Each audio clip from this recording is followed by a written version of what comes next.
Chairman তারিক রহমান এবং interim গভর্নমেন্টের chief adviser professor Mohammad ইউনুসের মধ্যে একটা সৌহার্দ্যপূর্ণ পরিবেশে মিটিং হয়। মিটিংটার ডিউরেশন ছিল প্রায় 1.5 ঘন্টা। মিটিংয়ের পরে একটা যৌথ বিবৃতি ওনারা দুইজন অ্যাপ্রুভ করেছেন, সেটা এখন রিড আউট করবেন আমাদের national security adviser doctor Khalilur Rahman. বিসমিল্লাহির রহমানির রহিম।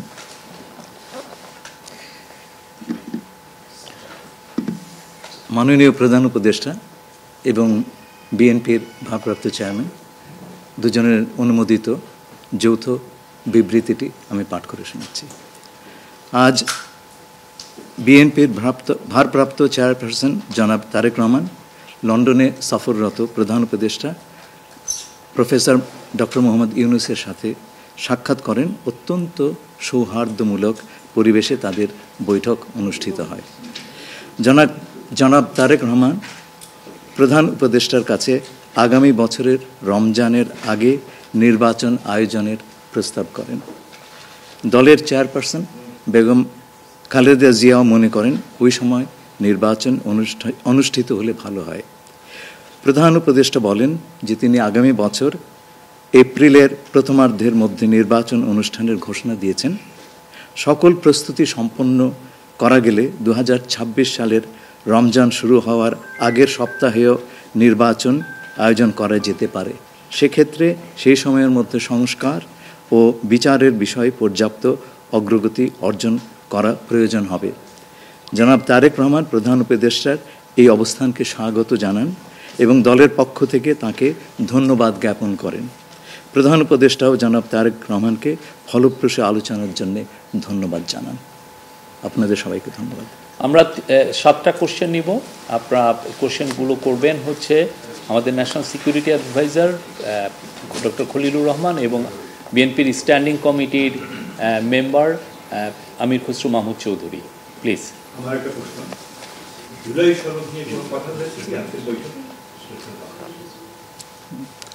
না, জুলাই সনদ নিয়ে তো অলরেডি আলোচনা চলছে দেশে, এবং এই ব্যাপারে আমাদের মধ্যে অলরেডি সিদ্ধান্ত আছে যে ঐক্যমতের ভিত্তিতে জুলাই সনদ হবে, এবং সংস্কারের ব্যাপারেও একই উত্তর আমাকে দিতে হয় যে ঐক্যমতের পরিপ্রেক্ষিতে আমরা সংস্কার এবং জুলাই সনদ দুটাই করব। সকলের ঐক্যমতের পরিপ্রেক্ষিতে সেটা সিদ্ধান্ত নেওয়া হবে, এবং এটা আমি নিশ্চিত এটা খুব কম সময়ের মধ্যে আমরা সেই সিদ্ধান্ত নিতে পারব।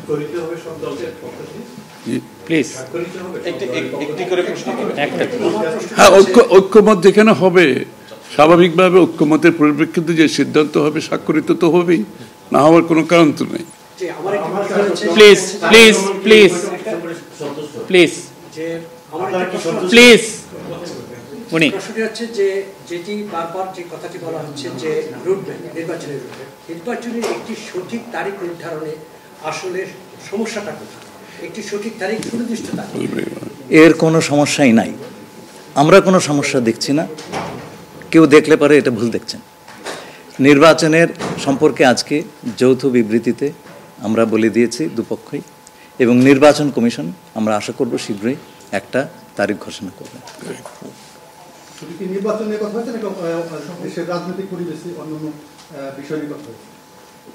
সব বিষয়ে আলোচনা তো হবে স্বাভাবিক। আমরা তো নতুন বাংলাদেশ গড়ার প্রত্যয় নিয়ে সামনের দিকে এগোচ্ছি।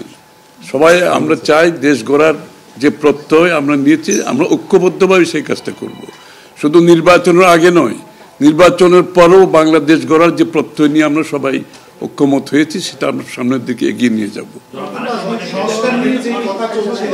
একজন প্লিজ প্লিজ উনি বলুন। সংস্কার নিয়ে যে দীর্ঘ আলোচনা হচ্ছিল, সেই সংস্কার বিষয়ে বিএনপির পক্ষ থেকে বা তারেক রহমান সাহেবের পক্ষ থেকে আপনারা কিভাবে রিঅ্যাক্ট করেছেন? যে আবার স্যার আমি শুনি, যে সংস্কার নিয়ে যে বর্তমান সরকারের যে একটা বিশাল রূপরেখা তৈরি হয়েছে, একটা বিশাল তালিকা, সেই তালিকা নিশ্চয়ই আজকে আপনাদের সামনে উপস্থাপন করা হয়েছে। যে সংস্কার বিষয়ে আপনাদের মতামত কি? বিএনপি কিভাবে সেটাকে? না, এটা তো পরিষ্কার। এটা এখানে না বোঝার কোনো কারণ নাই। বিষয়টা হচ্ছে সংস্কার। চিফ অ্যাডভাইজার সাহেব, তারেক রহমান সাহেব, আমরা সবাই একই কথা বলছি। যে বিষয়গুলোতে ঐক্যমত হবে সেগুলোতে সংস্কার হবে, তাই না? তো সংস্কারের বিষয়টা একটা চলমান প্রক্রিয়া। এমন না যে সব সংস্কার এখন শেষ হয়ে যাবে।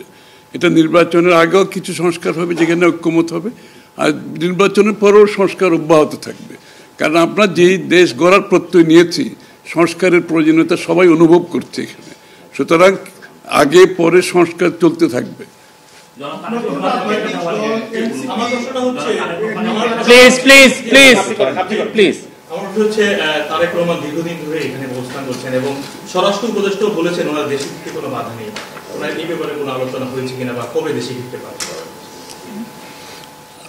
এই ব্যাপারে আলোচনার কোনো প্রয়োজনীয়তা আছে বলে আমরা মনে করি না। তারেক রহমান সাহেব যখনই ইচ্ছা উনি দেশে ফিরে যেতে পারবেন, সুতরাং এটা সিদ্ধান্ত উনি নেবেন সময় মতো।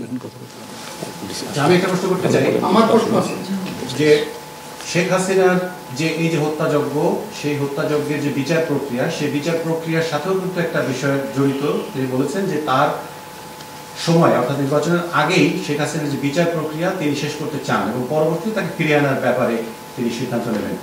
এই ব্যাপারে আলোচনা হয়েছে কিনা, এবং যদি সেটা হয়ে থাকে তাহলে সেটাও এই নির্বাচনের রূপরেখার সাথে এটা কোনো প্রভাব ফেলবে কিনা?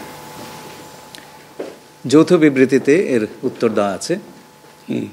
সংস্কার এবং বিচার দুই বিষয়ে পর্যাপ্ত অগ্রগতি কথা বলা হয়েছে এবং আমরা মোটামুটি কনফিডেন্ট যে এই অগ্রগতি আমরা নির্বাচন আগেই দেখতে পাবো, সম্পন্ন করা যাবে। রাজনৈতিক দল এনসিপি নির্বাচন কমিশন সংস্কার ছাড়া নির্বাচনে যাবে না বলে ঘোষণা করেছে। এই ব্যাপারে এখানে আলোচনার কোনো সুযোগ আছে বলে আমি মনে করি না। এটা স্যার বলেন কি হয়েছে? সকল দলের সম্মতিক্রমে নির্বাচনটা অনুষ্ঠিত হবে, আমরা সেরকমই চাচ্ছি। নির্বাচন কমিশন এই নির্বাচন কমিশনের অধীনে নতুন রাজনৈতিক দল নির্বাচনে যাবে না বলছে, এখনো আলোচনা হচ্ছে। এটা ওনাদেরকে জিজ্ঞেস করেন। এটা যার প্রত্যেকটি দলের নিজস্ব মতামত আছে, তবে আমরা সকলকে নিয়ে নির্বাচনটা করতে চাচ্ছি। আচ্ছা, তাহলে কি আমরা বলতে পারি যে এপ্রিলে যে ঘোষিত যে নির্বাচনের রূপরেখা, তাহলে সেখান থেকে সরকার কিছুটা সরে আসতে চাচ্ছে বা আসবে? যৌথ ঘোষণায় এই বিষয়টি সুস্পষ্টই বলা আছে। আপনারা শুনেছেন, যদি সকল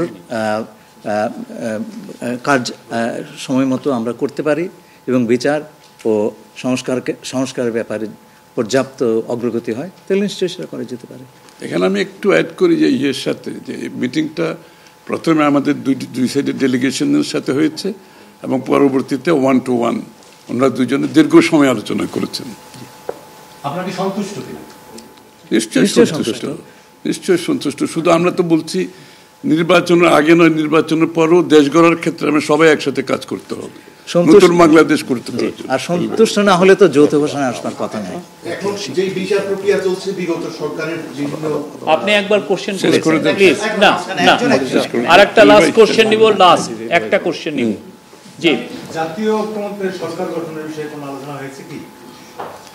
না, এটা তো নির্বাচন পরবর্তী সিদ্ধান্ত, যারা নির্বাচিত হবে তাদের সিদ্ধান্ত, সুতরাং এখানে তো আলোচনা হওয়ার কিছু নাই। Thank you.